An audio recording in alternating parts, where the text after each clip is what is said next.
Oh, What's Wednesday night up? live, dog. We What's up, live. Ron? We're back. We made it back another week. We survived another weekend. Well, everybody knows we survived because we were just on the college football show a little while ago with Justin. But nonetheless, we survived another NFL weekend. We all know there's carnage every week. But Ron, how are you doing? Glad to see you back for another Wednesday Night Live Look Ahead pod. What's on your mind? What is on my mind is that these guys right here, the Cowboys, are back. They can't. They're Off the coming bye off. Of, week. they're coming off a bye week, and we have a big game. We got to stay up in the NFC East. We got to stay up in the rankings. Last week was crazy, even though it was the bye week blues. If you had, a lot of fantasy guys out, but this week's gonna be crazy, and I can't wait to get into it. We're already going into week 10. Can you believe that, bro? We're in the double digits as far as Week NFL. 10, Week it's 10. scaring me a little bit. The season is flashing before my eyes. The Pretenders are becoming contenders. Contenders are becoming pretenders. We'll talk witching about that hour. in a little bit. It's a witching hour, as they like to say on the NFL Red Zone app. So, yeah, this is where the nitty gritty comes in. So we'll see what's going on. But without further ado, let's get into some news that Do it. happened this week. Probably the big news of the week of this past weekend as well. Crisis averted for the Bills. They're the favorites to win the AFC East. They're a lot of people's favorites to win the AFC and represent them in the Super Bowl. Josh Allen, the guy pictured there, avoids a major injury. People were thinking that he was going to need season-ending elbow surgery, or he was going to be out 4 to 6 weeks, or going to miss the rest of the fantasy season, the regular season. But news comes out that he is considered day to day. Sean McDermott came out and said that he avoided major injury. It's just an elbow sprain. Mm-hmm. So he avoids the major injury, doesn't have to miss a lot of time. Ron, if you were the Bills, do you truck him out there on Sunday and have him play against the Vikings, or are you telling Josh Allen to sit this one out? Man, I think he has to play at least the first half, depending how they're doing, because it's in Buffalo. You want to carry that momentum into getting another win. They're coming off a loss versus the Jets, Jets. If you lose two in a row, does that panic set in? Does that panic set in? And you're saying, hey, I almost lost my quarterback last week. I might lose two in a row. That can't happen. We need Bills Mafia behind us. Let's send Josh Allen out there, show everybody how tough he is, and let's get this win over the Vikings because we're seeing Kirk Cousins on the plane. With all that bling, with all that drip on the plane, he's they're slipping over the team plane because of Kirk Cousins drip. So if they win with Josh Allen, puts the team on his back, a hurt Josh Allen, you go beat a team like the Vikings who only have one loss, a big force in the NFC right now. All that momentum comes back and you ride that into the regular season. I think Josh Allen has to play. If he doesn't, I'm not saying they're waving the white flag or anything like that, but it's not good for your squad. It's not good for the locker room if you're not going to have your star out there trying to get you past the Vikings. Okay, so you're saying load him up, Gotta Josh play. Allen. We need you to go out. Booby Miles, you're cleared. You're good to go. The Let doctor me said you're spin. good to go. Let Yeah. you spin, let you in the game. I'm gonna have to say, Ron, I'm disagreeing with you on this topic Okay. just because I think if he goes out there a little too soon, I know it's day to day. He avoided the major injury, as they're calling it. But still, if he goes out there and puts further stress on that elbow before he's ready, he can further injure it and it can turn into something more serious. So for this week, let's say, Josh, pump your brakes. You might lose out a little bit on the MVP race this week, but it's still a long season. You're not going to fall that much out of it. We're not going to fall that much out of the division race, although the AFC East is stacked this year. If you're talking about the Jets with a good record, who the Bills they're pictured there with, just lost to, and then the Dolphins and the Patriots are no slouches this year either. So to your point, I mean, maybe he does got to go out there because they got these guys nipping at their heels. So definitely see the reason why you'd want him to go out there. And Gabe, shout out Gabe in the comments saying he will play, just might not be as accurate or effective with that arm hurt. I agree. Definitely not going to be the same Josh Allen. Can't imagine he would be, although to that very point, and to contradict that point a little bit, did you guys see that throw that he made at the end of the game, that Hail Mary to Gabe Davis, 70 Yeah. yards in the air, longest recorded throw of the year. That's why people were saying they didn't buy the major injury. Ron, I hear you, Yeah, I but think you're I'm moving. frozen, man. I don't know. I don't know what's going on. Let me see. I don't know. Yeah, I don't want to like refresh it. I mean, I think I think I am. Hopefully, I don't end it. If not, just go ahead and bring me I was back. going to say, if you want to refresh it, Let's try while it. we're here on the topic of injuries, guys, nothing here is pictured. So if you guys are listening to us, you're not going to see this, but I'm just going to reel off some injury news that popped up later in the week that will be important for you guys because it just happened today. Darren Waller is still limited in practice, so don't be looking out for him to make any contribution to your fantasy team anytime soon. And the big news that's coming out, Arizona Cardinals quarterback Kyler Murray considered day-to-day with a hamstring injury. Never want to hear about a hamstring, especially for a quarterback like Kyler Murray, who relies on his running ability to escape in the pocket and create some yardage for the team downfield. So he might be hampered this week, and that offense was already struggling. So an injured Kyler Murray does not bode well for that team, who's got a matchup with Aaron Donald this Sunday, as they have a matchup with the Rams. Another, I guess, keeping it with that same game, Matthew Stafford, he just entered the concussion protocol. You never want to hear the words concussion protocol in the first place. But secondly, to hear the words concussion protocol in the middle of the week, that's a bad break if you're the Rams, if you have any of your Rams players in your fantasy team, on your fantasy teams, although they've been disappointing, aren't going to expect much of Matt Stafford's out. So if you're Cooper Cup owner, you're probably still good, but a slight downgrade with Matt Stafford entering the concussion protocol this late in the week. I don't know the extent of it, what led to him leading or finding himself on that injury report. And to Gabe's point, when did it happen? Did it happen in practice, and that's why they put him in the protocol? Or to your point, is this something that happened on Sunday and they've just been just taking their time and getting Josh Allen back? Not Josh Allen, excuse me, he's pictured, getting Matthew Stafford into the injury report. So definitely something to monitor there. If you're betting on the Rams and the Cardinals game, the over under is going to be significantly impacted, and the line, which we'll talk about here in a little bit, is going to be impacted as well, and has already been impacted off of this news. Next significant name that I do want to mention, and there'll be another name after this, but these are the last two.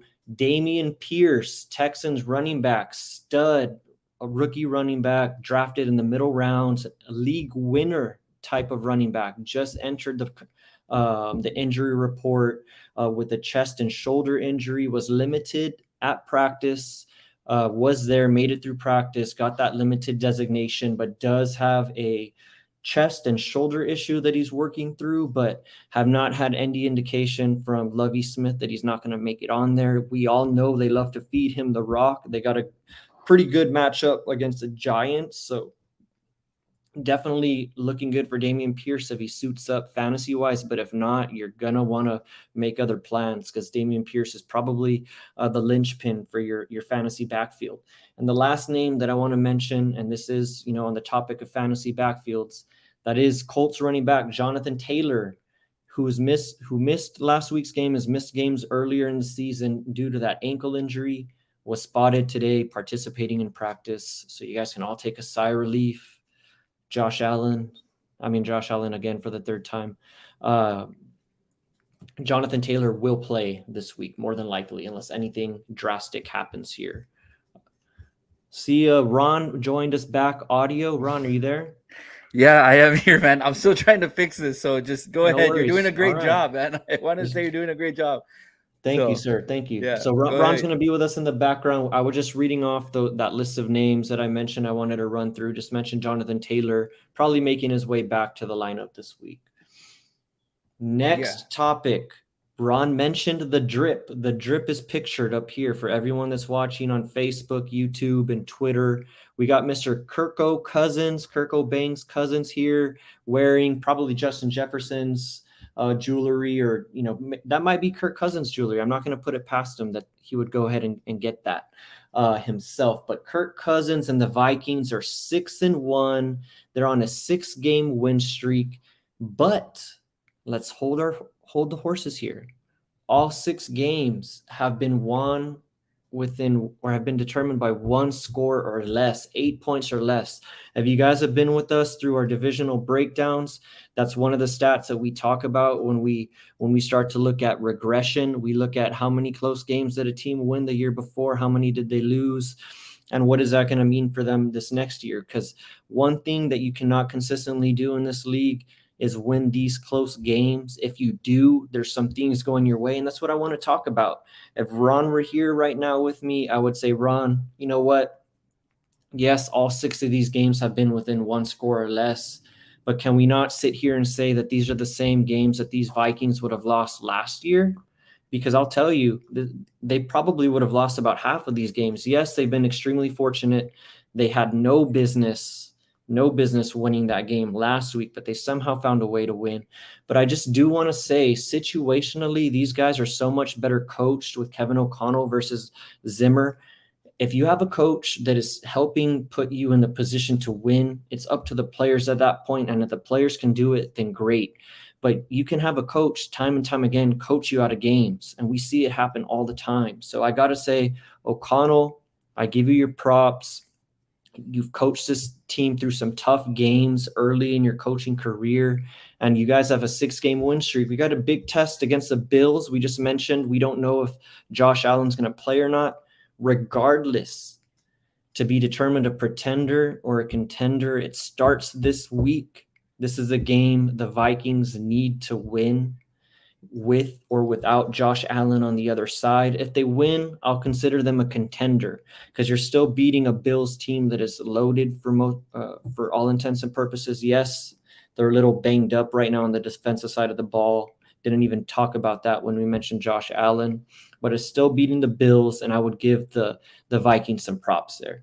So verdict, still out on the Vikings, but I'm going to give them their flowers because I do think that they're being coached much better this year. And I talked about it with the Giants every Sunday, how much better they're coached this year, and that's why they're in these situations. Same can be said about the Vikings and their upgrade from Zimmer to O'Connell. Still got to watch out for Kirk Cousins, who's pictured here, because he can tank you on any given Sunday. So you never know what's going to happen there. But Vikings 6-1, can't take that away from them. And we'll see what happens on Sunday. I'm sure this game's going to draw a lot of discussion, because we're going to have Ben here on Sunday, and we all know he's going to have something to say about this game. And we probably know what side it's going to be from, but I'm still interested to see his take.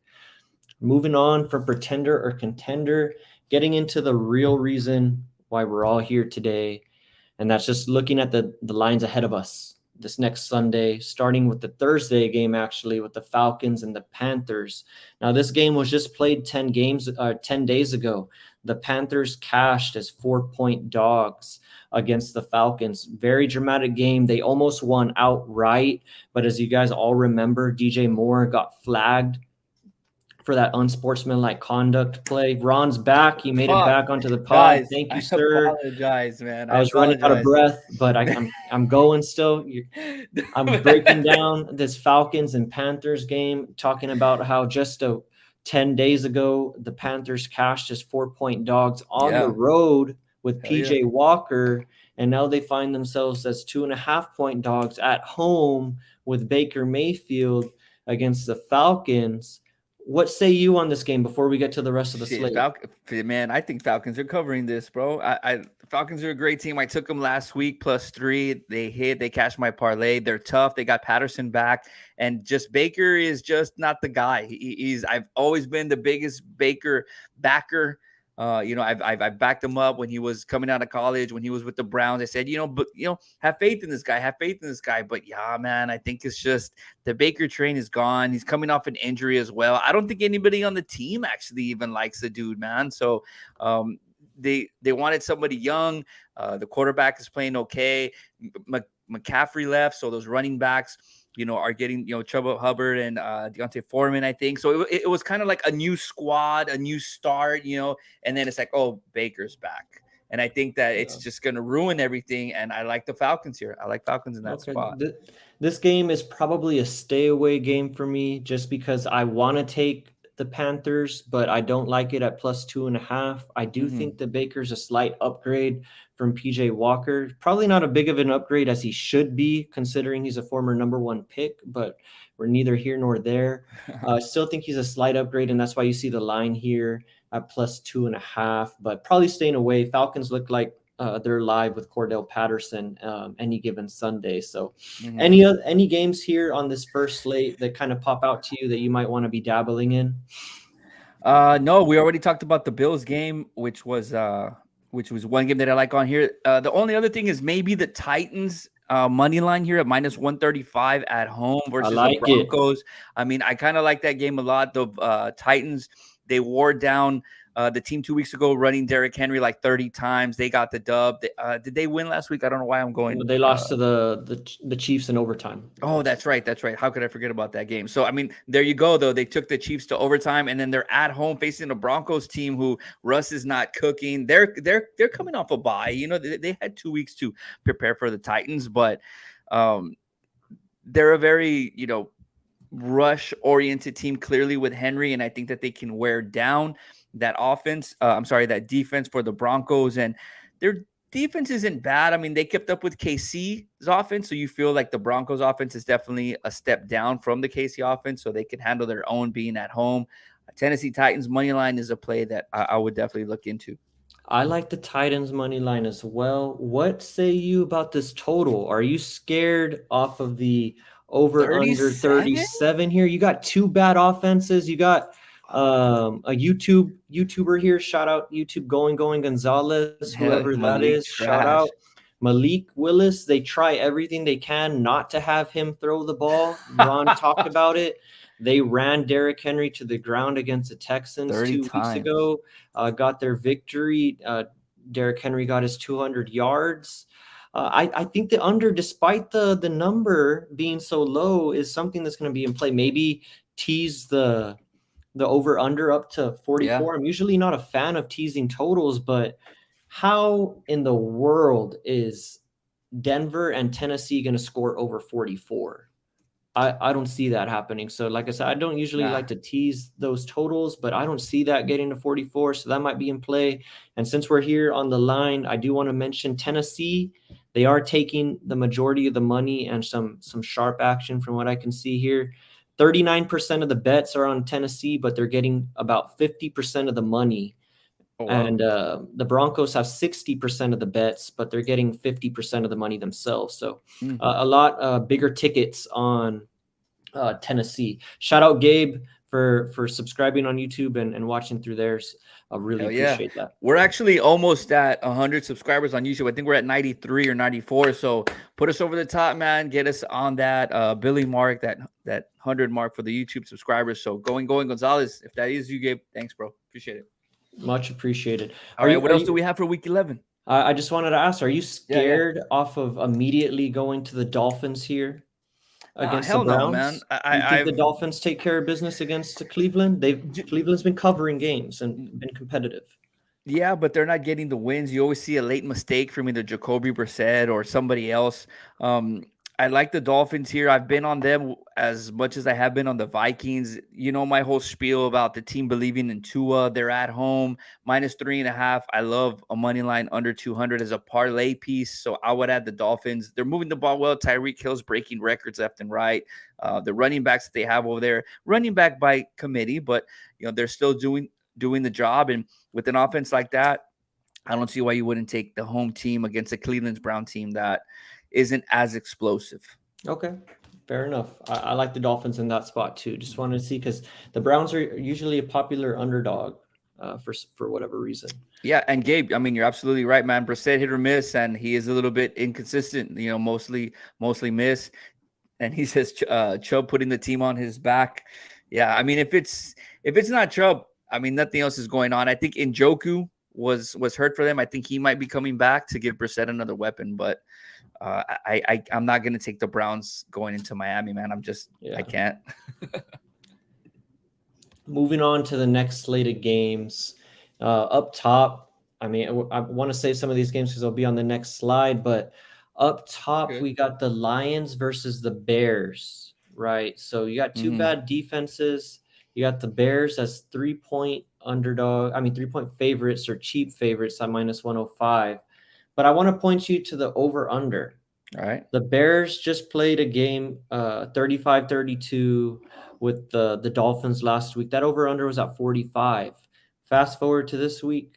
This week they're playing against the Lions, even worse defense than Miami. Over Mhm. under is a 48 and a half. Is that number too high for you, or do you think that this game has a chance of flying over that total? These teams are so bad defensively that I think it's just gonna be a lot of playground football. And I mean, we saw what Justin Fields did. They put up 32 against Miami, 29 against Dallas, Yep. 33 at New England. So in their last 3 games, they've gone over 40, over 43, and over 46. Their team total has been an average of about what 30, 31 points.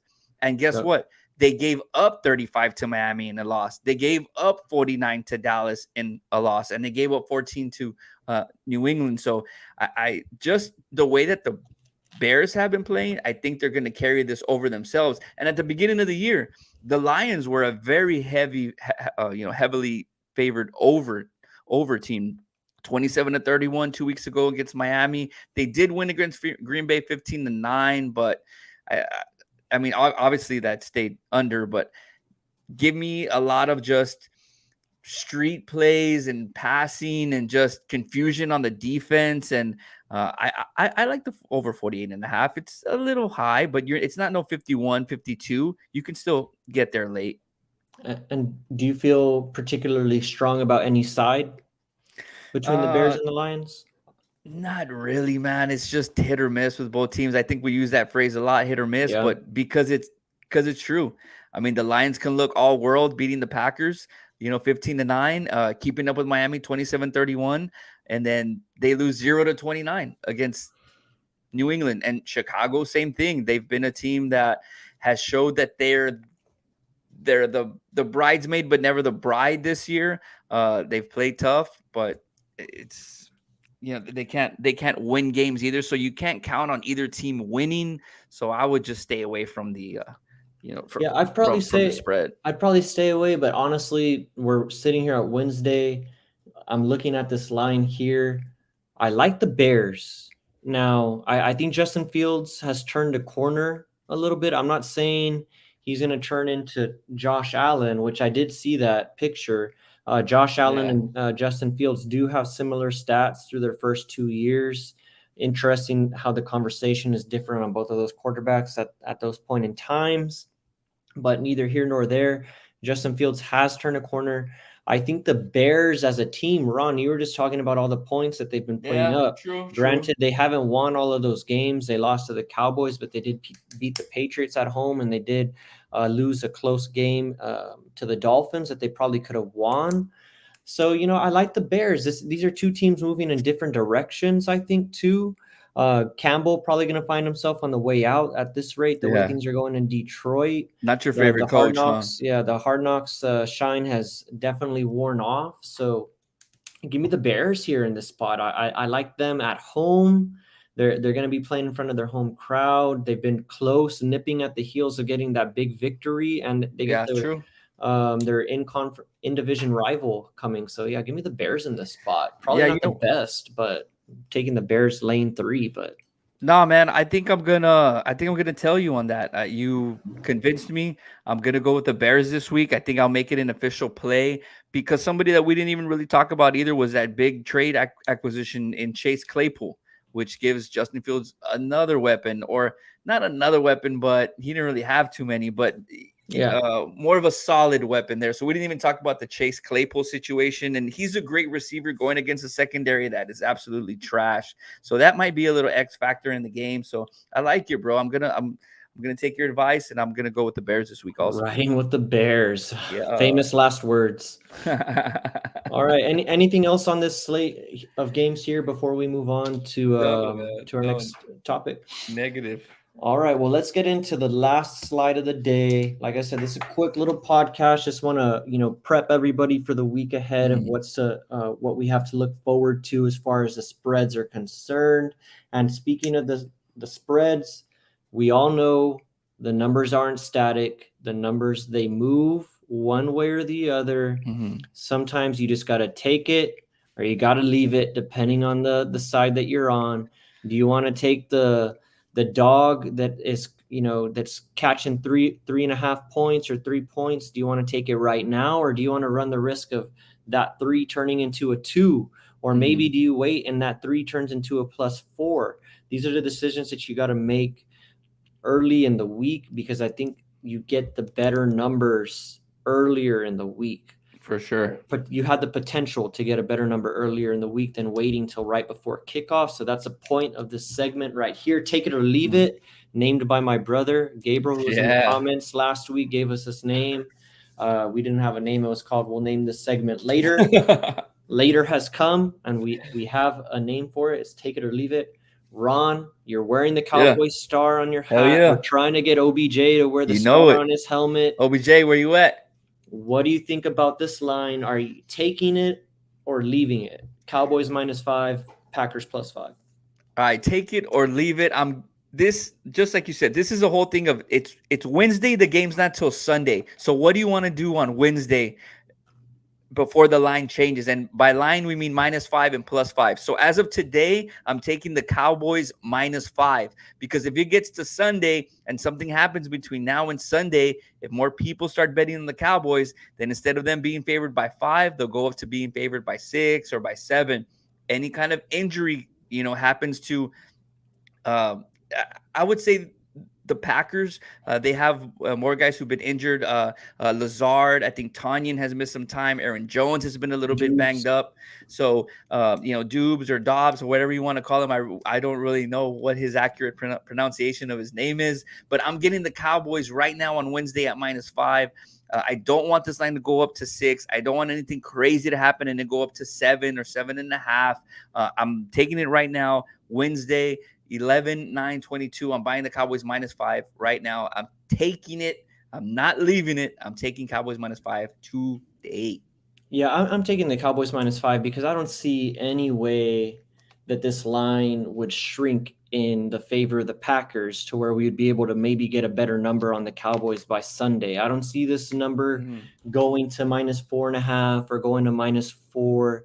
I think if you're going to take the Cowboys, you got to take them now at Yeah. -5 before all of the recreational bettors like you and I come in and put our bets in on Saturday and Sunday and start moving that line a little bit more towards Dallas. You start seeing the sixes, maybe a 6.5. We all know Mhm.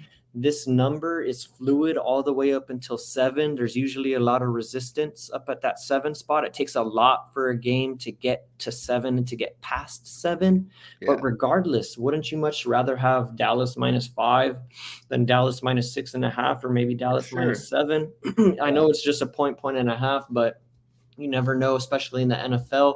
So I'm with Ron. I'm taking the Cowboys -5. I'll probably have them in a little money line parlay as well, because the boys are getting it done for Mike McCarthy this Hell week. We'll yeah. talk about it more on Sunday because, like we said, the Cowboys are back. They had a bye week last week. They're off the bye. Give me Dallas here. All signs are, look at that stock symbol on the far right. All signs are pointing up Oof. for Dallas. So Yes, sir. To the give me moon. Dallas -5. Next game on the slate. This one might have a little bit different conversation because both these teams are moving in the same direction, albeit it's the wrong one, but they are moving in the same direction. Arizona Cardinals traveling to LA for a date with the Rams, their NFC West rivals. Cardinals find themselves +1.5 underdogs, Rams -1.5. Ron, you were talking about some line movement on this game already that's occurred Yeah. before we got here. And what was the line that you were looking at earlier? We were looking at the spread earlier as of November 7th, which was 2 days ago. Well, actually, you know what? As of today, November 9th, at still Arizona +3. And then it dropped. to -1.5. So it dropped a point and a half. And I think you had brought it up to me that the reason is that Matt Stafford is on the injury list. He's listed as questionable. So if they were the 3-point favorites, now with Stafford out, they're still the favorites, but only by 1.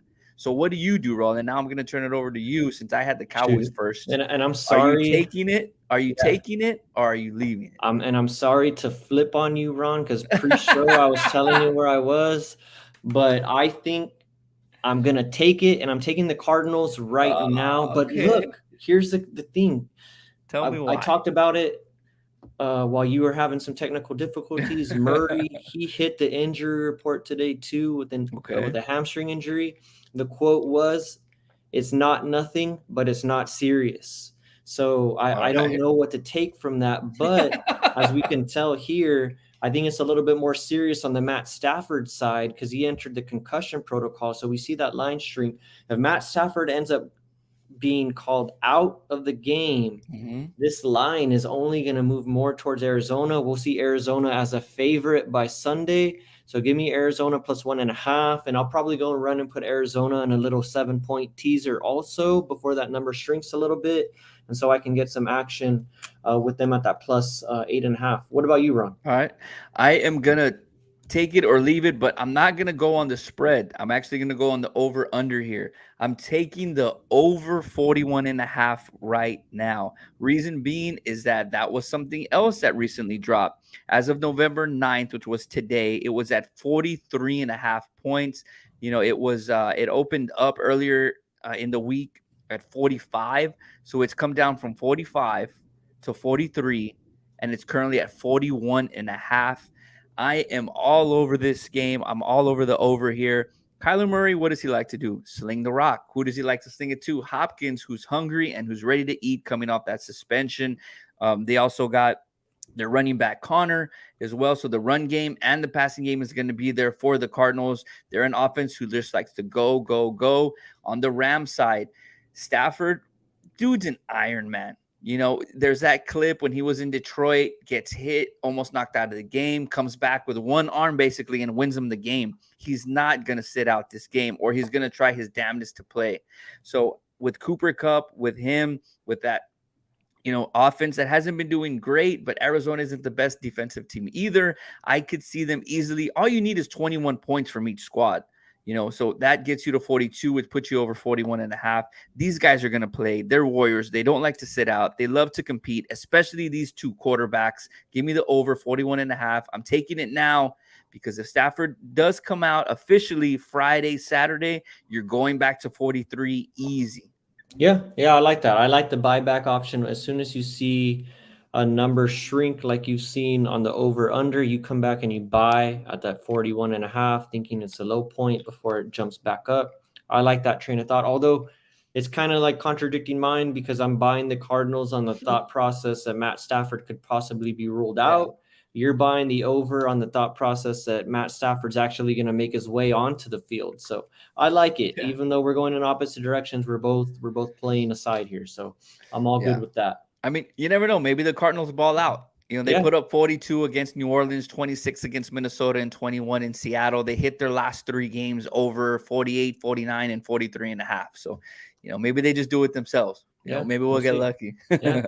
Yeah, because we got a John Wolford as Matt Stafford's backup if it does come to that. So we'll see Who? what happens there. Yeah, Yeah. exactly. Although he has been there a few years for them, Uh, still downgrade from Stafford.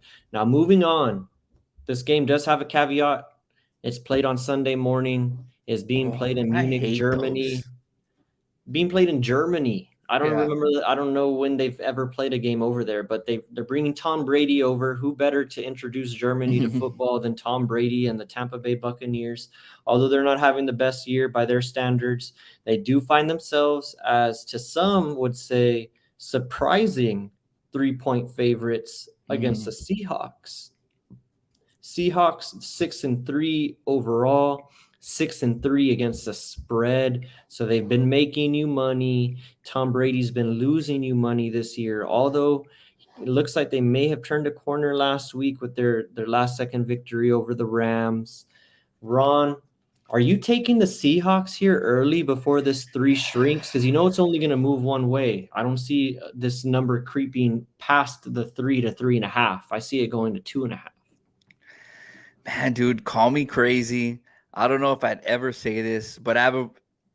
This also has to do with a really good friend of mine named Peck. Shout out Peck. Shout out Diego. They're huge Seahawks fans, and I'm gonna ride with them this week. I'm gonna ride Seahawks +3. Gino is shocking the world. All right, he's playing his best football as a quarterback, and I'm gonna give you some numbers here. They're 6-3 against the spread in all their games, 3-2 on the road or on a neutral site, and 5-2 as an underdog. And whenever the spread was only +1 to +4, they're 3-0. So I'm gonna just keep riding them. Again, they don't have to win. All right, they just got to cover the 3, and I would get the 3 now because all that Brady talk, him coming off the win, even though it was against the Rams, it's gonna, I think, push some money on bettors in Vegas to go with the Bucks. And also the coach for the Bucks, he knows Geno Smith very, very well. Some might take that into consideration and say that he might use that against him because he knows his tendencies. So I would get the Rams now. I would get the Seahawks now. What have the Seahawks done or not done for you not to take this line? The running game is there. The passing game is there. The quarterback play is there. And the young defense is there as well against OGs, Mike Evans, Tom Brady, Leonard Fournette.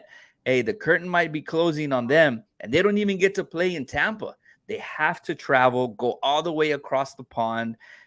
It could be an ugly game, slow-paced game, and those games usually lead to close games. So give me the Seahawks +3 right now, because you don't want this to go to +2, +1, something crazy, or it won't go to pick them.